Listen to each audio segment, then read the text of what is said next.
ମୋ ନାମ ହେଉଛି ଲାଲୁ। ମୋ ବୟସ 24। ମୋ ମାଇଁଙ୍କ ନାମ ବିଷ୍ଣୁପ୍ରିୟା। ତାଙ୍କ ବୟସ 26 କି 27 ହେବ, କିନ୍ତୁ ଟିକେ ହେଲ୍ଦି ଅଛନ୍ତି।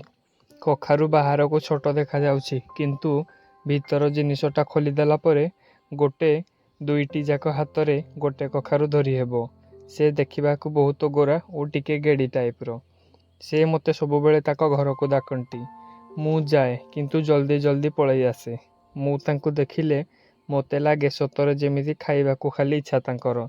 ତାଙ୍କ ସ୍ୱାମୀ ଭୁବନେଶ୍ୱରରେ ଡ୍ରାଇଭିଂ କରନ୍ତି। ତାଙ୍କର ବାହାଘର ପରଠାରୁ କିଛି ବି ହେଲେ ଛୁଆ ପିଲା ହୋଇନାହିଁ, କାରଣ ସେ ପିଲାବେଳେ ମେଳ ହୋଇକି ଗୋଟେ ଥର ଯୌନ ସମ୍ପର୍କ କରିଥିଲେ, ଆଉ ତାଙ୍କର ପେଟରେ ଛୁଆ ହୋଇଥିଲା। ତେଣୁ ସେ ଛୁଆକୁ ଭଙ୍ଗା ମେଡ଼ିସିନ ଖାଇକି ଛୁଆ ନଷ୍ଟ କରିଦେଲେ। ତେଣୁ ବର୍ତ୍ତମାନ ମଧ୍ୟ ଯେତେ କରିଲେ ହେଲେ ତାଙ୍କର ଛୁଆ ହେଉନି। ସେ ପୂର୍ବରୁ ଏ କଥା ମଧ୍ୟ ମୋତେ କହିଥିଲେ। ଆମେ ବହୁତ କ୍ଲୋଜ୍ ମିଶୁଥିଲୁ। ମୁଁ ତାଙ୍କ ଫେସବୁକ୍, ହ୍ୱାଟ୍ସଆପ୍ ସବୁ ଏପଟ ସେପଟ ହେଲେ ଠିକ୍ କରିଦିଏ। ତାଙ୍କ ଘରେ ଖାଲି ତାଙ୍କ ଶାଶୁ ରୁହନ୍ତି। ସେ 10ଟାରୁ 4ଟା ଟାଇମ୍ ଯାଏ ଗୋଟେ ହୋଟେଲରେ କାମ କରିବାକୁ ଯାଆନ୍ତି। ମୁଁ ପୂର୍ବରୁ ତାଙ୍କ ଘରକୁ ଯିବା ବେଳେ ତାଙ୍କ ଘରେ କେହି ନଥିବା ସମୟରେ ମାଇଁ ବହୁତ ଚେଷ୍ଟା କରିଛନ୍ତି ମୋ ସହ କରାକରି ହୋଇଯିବା ପାଇଁ, କିନ୍ତୁ ମୁଁ ଥରେ ହେଲେ ଚାନ୍ସ ଦେଇନି। ମୋତେ ହେଲେ ଇଚ୍ଛା ଥାଏ ତାଙ୍କୁ କରିବାକୁ। ଥରେ କ'ଣ, ମୁଁ ଚାହିଁଲେ ସବୁଦିନେ ଗୋଟେ ଥର ଲେଖା କରିବି, ହେଲେ ମାଇଁ କିଛି କହିବେନି। କିନ୍ତୁ ମାଇଁ ଟିକେ ଓପନ୍ ମାଇଣ୍ଡେଡ୍ ବାଲା। କାଳେ ମୋ ନାଁରେ ଚାରିଆଡ଼େ କହିଦେବେ ଯେ ଦେଖ ମୁଁ ଗୋଟେ ମସ୍ତ ଟୋକାକୁ ପଟେଇକି କରୁଛି ବା। ସେଥିଲାଗି ମୋର ତାଙ୍କ ଉପରେ ଭରସା ନାହିଁ। ସେଥିଲାଗି ମୁଁ ତାଙ୍କ କଣାରେ କରେନି। ତାଙ୍କ କଖାରୁ ଦେଲେ ଦାବି ଦିଏ। ଆଉ ଗୋଟେ କାରଣ ଯେ ମୋର ଗୋଟେ ଗାର୍ଲଫ୍ରେଣ୍ଡ ଅଛି। ମୁଁ ତାହା ସବୁ ଏସବୁ କରେ, ତେଣୁ ମାଇଁ ଆଡ଼େ ସେତେ ଇଚ୍ଛା ହୁଏନି। ଖୁଦୁରୁକୁଣୀ ଓଷା ପାଇଁ ଦିନ ମାଇଁ ପୁରା ନୂଆ ଶାଢ଼ୀ ପିନ୍ଧି ଖାଲି ଛନ ଛନ ହେଉଥାନ୍ତି। ଠିକ୍ ଓଷା ସରିବା ପରେ ମୋତେ ଡାକିଲେ। କହିଲେ ଆସ ଟିକେ ଶୁଣିକି ଯିବ। ମୁଁ କହିଲି କହୁନ କ'ଣ ହେଇଛି? ସେ କହିଲେ ଆରେ ପାଖକୁ ଆସୁନ, ଏଇଠି ଆସିଲେ ସିନା କହିବି। ତାଙ୍କ ଘର ସାଇଡ଼ରେ କନ୍ଦି ଭଳି ଘରଟେ ଟିକେ ଜାଗା ଅଛି, ସେଇଠିକି ଡାକିଲେ। ମୁଁ ଗଲି। ସେ କହିଲେ ଗୋଟେ ଜିନିଷ ମାଗିବି, ଦେବ କି ନାହିଁ? ହଁ କି ନାହିଁ କୁହ। ମୁଁ କହିଲି କ'ଣ ଯେ କହୁନ? ସେ କହିଲେ ହଁ କି ନାହିଁ କୁହ। ମୁଁ କହିଲି। ସେ କହିଲେ ଗୋଟେ ଥର କିସ୍ କର ମୋତେ। ମୁଁ ଟିକେ ଆଟିଟ୍ୟୁଡ଼ ଦେଖେଇ ଯୁକ୍ତି କରିଲି। ସେ କହିଲେ ହଉ ଯାଅ। ତାପରେ ସିଧା ମୋତେ ଟାଣି ନେଇ ଦଳି ଧରିଲେ। ଠିଆ ହୋଇ ମୋ ଓଠକୁ ଚୁଚୁମି ଚାଲିଲେ। ମୋର ହେଲେ ଆଉ କିଛି ଉପାୟ ବି ନାହିଁ। ମୁଁ ବି ତାଙ୍କ ଓଠକୁ ଚୁଚୁମିଲି। ତାପରେ କହିଲେ ଅସନା ଲାଗୁଛି କି? ମୁଁ କହିଲି ନା।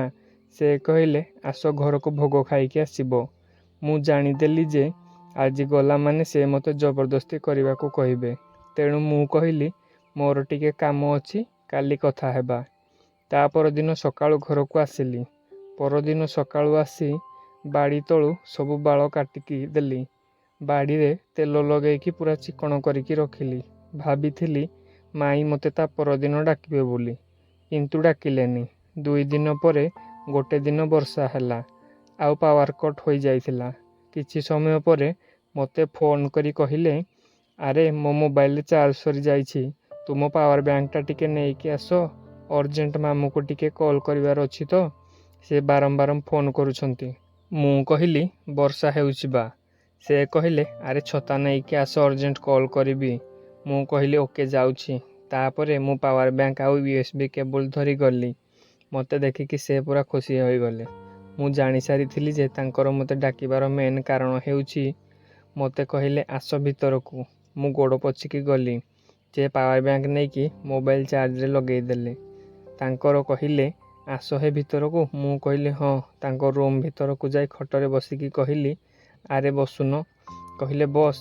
ବର୍ଷା ହେଉଛି, କୁଆଡ଼େ ଏବେ ଯିବ? ମୋବାଇଲଟା ଦିଅ। ମୋ ଫୋନ୍ ନେଇକି ଗ୍ୟାଲେରୀ ଚେକ୍ କଲେ।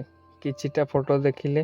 ମୋ ପାଖରେ ଘଷି ହୋଇକି ମୋତେ ପଚାରନ୍ତି ଏଇ କାହାର ଫଟୋ? ମୁଁ କହି ଚାଲିଥାଏ। ଟିକେ ପରେ କହିଲେ ଆରେ ଏଇ ଘର ଲାଇଟଟା ବା ବନ୍ଦ କରିଦିଅ, ଆରପଟ ଲାଇଟଟା ଲାଗିଥାଉ। ମୁଁ ଯାଇକି ଲାଇଟ୍ ବନ୍ଦ କରି ବେଡ୍ ଉପରକୁ ଆସି ବସିଲି। ସେ ବେଡ୍ ଉପରେ ଶୋଇକି ମୋ ଜଙ୍ଘରେ ମୁଣ୍ଡକୁ ରଖି ଶୋଇଲେ। ମୋ ହାତ ଧରିକି ଆଙ୍ଗୁଳିରେ ସଲସଲ କଲେ। ମୋ ବାଡ଼ି ଉପରେ ମୁଣ୍ଡ ରଖିକି ଶୋଇଲେ। ମୁଁ ଖଟରେ ଗୋଟେ ଗୋଡ଼ ତଳକୁ ରଖି ବସିଥାଏ। ତାପରେ ମୋ ହାତ ଟାଣି ନେଇକି ତାଙ୍କ କାଖରେ ଜାପିକି ରଖିଲେ। ମୁଁ ଜାଣିଥିଲି ଯେ ଆଜି ଯେମିତି ହେଲେ ହୋଇଯିବ। ସେଥିପାଇଁ ମୁଁ ହେଲେ ରେଡ଼ି ହୋଇଯାଇଛି। ବାଡ଼ିକୁ ଚିକଣ କରିଛି, ନୂଆ ଚଡ଼ି ପିନ୍ଧିଛି। ମୁଁ ହେଲେ ଦେଖିବାକୁ ବହୁତ ସୁନ୍ଦର। ସେ ମୋତେ ଭିଡ଼ି ନେଇ ତାଙ୍କ ଉପରେ ଚାପିକି ଧରିଲେ। ମୋତେ ଟିକେ ଟିକେ କୋମଳ କୋମଳ ଦାଢ଼ି ଉଠିଥିଲା। ମୋ ଦାଢ଼ିରେ ତାଙ୍କ ଗାଲକୁ ରଗଡ଼ି ଚାଲିଥାଏ। କୁଣ୍ଡେଇ ଧରିଥିବା ବେଳେ ତାଙ୍କ କଖାରୁ ଦୁଇଟା ମୋ ଛାତିରେ ଘଷି ହୋଇକି ମସ୍ତ ଫିଲ୍ ହେଉଥାଏ।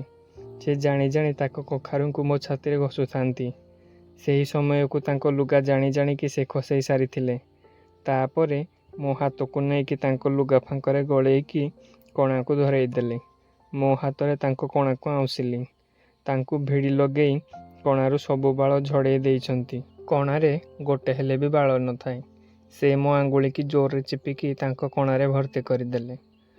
ମୋର ହେଲେ ପୁରା ଟେଙ୍ଗେଇ ହୋଇଗଲାଣି। ସେତେବେଳକୁ ମୁଁ ମୋର ବିଶି ଆଙ୍ଗୁଳିରେ କଣାକୁ ରାମ୍ପୁଡ଼ିଲା ଭଳିଆ କରିଲି। ମୋ ଆଙ୍ଗୁଳି ସେତେବେଳକୁ କଣାରେ ଓଦା ଜଣା ପଡ଼ୁଥାଏ। ଅଣ୍ଟାରେ ଲୁଗା ପିନ୍ଧିଥିଲି, ସେଥିଲାଗି ମୋତେ ହେଲେ ଠିକ୍ରେ ସଜ ଲାଗୁନଥିଲା କଣାରେ ପୁରା ଭିତରକୁ ଆଙ୍ଗୁଳି ପଶେଇବାକୁ। ସେଇଠୁ ଆମେ ଦୁଇଜଣ କୁଣ୍ଢାକୁଣ୍ଢି ହୋଇକି ଖଟ ଉପରେ ଗଡ଼ି ପଡ଼ିଲୁ। ସେ ମୋ ଓଠକୁ କାମୁଡ଼ିକି ଚୁଚୁମି ପକାଉଥାନ୍ତି। ମୁଁ ହେଲେ କଖାରୁ ଦୁଇଟାକୁ ଦଳି ଚାଲିଥାଏ। ମାଇଁ ମୋତେ ପଚାରିଲେ ଅସନା ଲାଗୁଛି କି? ମୁଁ କହିଲି ନାଇଁ ତ। ତାପରେ ସେ କହିଲେ ତୁମେ କରିବ ନା ମୁଁ କରିବି? ମୁଁ କହିଲି ତୁମେ କର। ତାପରେ ସେ ତାଙ୍କର ଲୁଗାକୁ ଜଙ୍ଘ ଫାନ୍ଦରୁ ମେଲେଇକି ମୋତେ ଜୋରରେ କୁଣ୍ଢେଇକି ଧରିଲେ। ମାଇଁ ମୋ ପଛକୁ ଦବେଇକି ମୋ ବାଡ଼ିକୁ ତାଙ୍କ ଜଙ୍ଘ ସିଧାରେ ରଗଡ଼ିଲା ଭଳି କରୁଥାନ୍ତି। ମୋତେ ହେଲେ ମଜା ଲାଗୁଥାଏ। କିଛି ସମୟ କୁଣ୍ଢାକୁଣ୍ଢି ହୋଇକି ଏମିତି ଚାଲିଲା।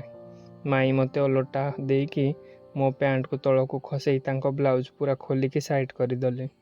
ସେ ସିଧା ମୋ ବାଡ଼ିକୁ ଚୁଚୁମିବାକୁ ଲାଗିଲେ। ମୁଁ ଦେଖିକି ପୁରା କାଠ। ଶଳା ମାଇଁ ମୋର ପୁରା ଖେଳାଡ଼ି ଅଛନ୍ତି। ମୋ ବାଡ଼ି ନାଲିଆ ନାଲିଆ କରିଦେଲେ। ତାପରେ ଲୁଗାକୁ କଣା ସାମ୍ନାରୁ ବାହାର କରିକି ମୋ ବାଡ଼ି ଉପରେ ବସିଲେ। ବାଡ଼ି ପୁରା ଚାପି ହେଲା ଭଳି ଲାଗୁଥାଏ। ସେମିତି ବସିକି ବାଡ଼ି ଉପରେ କଣାରେ ଗଳାଉଥାନ୍ତି। ଆଉ ଉପର ତଳକୁ ସେ ହେଉଥାନ୍ତି। ମୋତେ ବହୁତ ମଜା ଲାଗିଲା। ମୋ ବାଡ଼ି ଆହୁରି ଜୋରରେ ଟେଙ୍ଗେଇ ହୋଇଥାଏ। ତାପରେ କହିଲେ ତୁମେ କର ମୋ ଉପରେ ଶୋଇକି, ଭଲ ଲାଗିବ।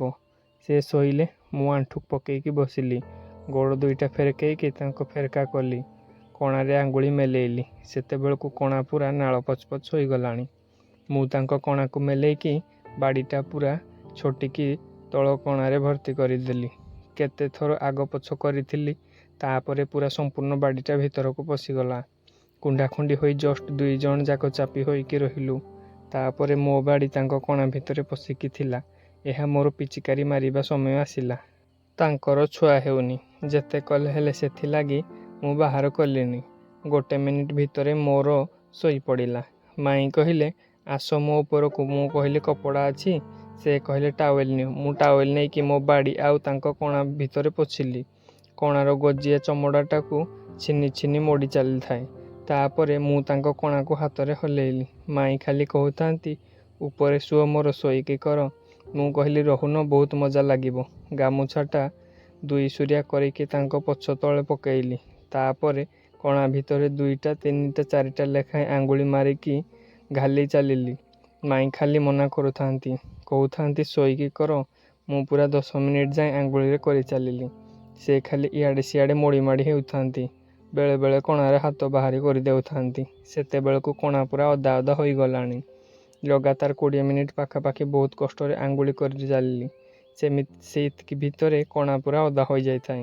20ରୁ 25 ମିନିଟ୍ ହେଲା ପରେ ତାଙ୍କ କଣାରୁ ପାଣି ସିଧା ପିଚକାରି ମାରିକି ମୋ ଦେହ ଯାକ ପଡ଼ିଲା। ମୁଁ ଭାବିଲି ମୁତି ପକେଇଲେ ନା କ'ଣ। କପ୍ କ'ଣ 4ଟା କପ୍ ଫୁଲ୍ ହୋଇଯିବ ଯେତିକି ପାଣି ବାହାରିଲା କଣାରୁ। ତାଙ୍କ ଲୁଗା, ଗାମୁଛା, ବେଡ଼ସିଟ୍ ଖାଲି ଓଦା ଓଦା ଲାଗୁଥାଏ। ମୁଁ ମୋ ଦେହରୁ ତାଙ୍କ ଲୁଗାରେ ନେଇ ପୋଛିଲି। ସବୁ ଖାଲି ଅଠା ଅଠା ଲାଗୁଥାଏ ଚାରିଆଡ଼େ। ସେତେବେଳକୁ କଣା ପୁରା ଓଦା ଓଦା ଆଉ ନାଲି ପଡ଼ିଗଲାଣି। ମୁଁ ପୁଣି ଥରେ ତାଙ୍କ ଉପରେ ଶୋଇକି ଆଉ ଥରେ କରିଲି। କିଛି ସମୟ କରିକି କହିଲି ଓଲଟିକି ଶୁଅ ତୁମେ। ସେ ମୁହଁ ମାଡ଼ିକି ଶୋଇଲେ। ମୁଁ ତାଙ୍କ ଉପରେ ତାଙ୍କୁ ଚିପିକି କୁଣ୍ଢେଇ ଧରିଲି। ପଛ କଣାରେ ଠେଲିକି ପ୍ରେସର ଦେଇକି କରିଲି। ସେ ଧୀରେ ଧୀରେ ନିଶ୍ୱାସ ନେଉଥାନ୍ତି। ତାପରେ ମୋତେ ପୁଣି ବାହାରି ପଡ଼ିଲା। ସେମିତି ତାଙ୍କ ଉପରେ ଶୋଇଛି। ତାଙ୍କ କଣା ଜଙ୍ଘ ଖାଲି ଅଠା ଅଠା। ସେ ପୁରା ହାଲିଆ ହେଲା ଭଳି ପଡ଼ିକି ରହିଲେ। ମୁଁ ହେଲେ 10 ମିନିଟ୍ ଯାଏଁ କଣାରେ ପଶେଇକି ଶୋଇ ତାଙ୍କ ଉପରେ। ତାପରେ ସେ ପୋଛୁଥାନ୍ତି। ମୁଁ କହିଲି ହଁ, ମୋର ହେଲେ କ'ଣ? ସେ କହିଲେ ରାତିରେ ରହିଯାଅ। ମୁଁ କହିଲି ରହିବି ଆଉ କେତେବେଳେ? ତାପରେ ସେ ସବୁ ସଫାସଫି କଲେ। ମୁଁ ଜଷ୍ଟ ପୋଛିକି ଆସିଲି ପାଣି ଟିକେ ପିଇକି। ମୋତେ ହେଲେ ଜ୍ୱର ଲାଗିଲା ପୁରା ସେଇଦିନ ଆଉ ରାତିରେ। ଆଶା କରୁଛି ମୋର ଏଇ କାହାଣୀଟି ଆପଣଙ୍କୁ ବହୁତ ଗରମ କରିଥିବ। ଯଦି ଗରମ କରିଛି ଭିଡ଼ିଓକୁ ଗୋଟେ ଲାଇକ୍ କରନ୍ତୁ। ଆଉ ତଳେ କମେଣ୍ଟ ବକ୍ସରେ ଆପଣ କେଉଁଭଳି କାହାଣୀ ଶୁଣିବାକୁ ଚାହୁଁଛନ୍ତି ତାହା କମେଣ୍ଟ କରନ୍ତୁ। ଆମ ଚ୍ୟାନେଲକୁ ନୂଆ କରି ଆସିଥିଲେ ଆମ ଚ୍ୟାନେଲକୁ ଏବେ ହିଁ ସବସ୍କ୍ରାଇବ୍ କରନ୍ତୁ। କାହାଣୀଟି ସମ୍ପୂର୍ଣ୍ଣ ଭାବେ କାଳ୍ପନିକ ଏବଂ ମିଥ୍ୟା ଅଟେ। ଏହି କାହାଣୀଟି କେବଳ ଆପଣଙ୍କ ମନୋରଞ୍ଜନ ପାଇଁ ତିଆରି କରାଯାଇଛି। ଦୟାକରି ଆପଣ ଜମାରୁ ଦେହକୁ ନେବେ ନାହିଁ। ଆଜି ପାଇଁ ଏତିକି ରହୁଛୁ। ଦେଖା ହେବା ଆଉ ଏକ ନୂଆ ଭିଡ଼ିଓ ଏକ ନୂଆ ଗରମ କାହାଣୀରେ। ଧନ୍ୟବାଦ।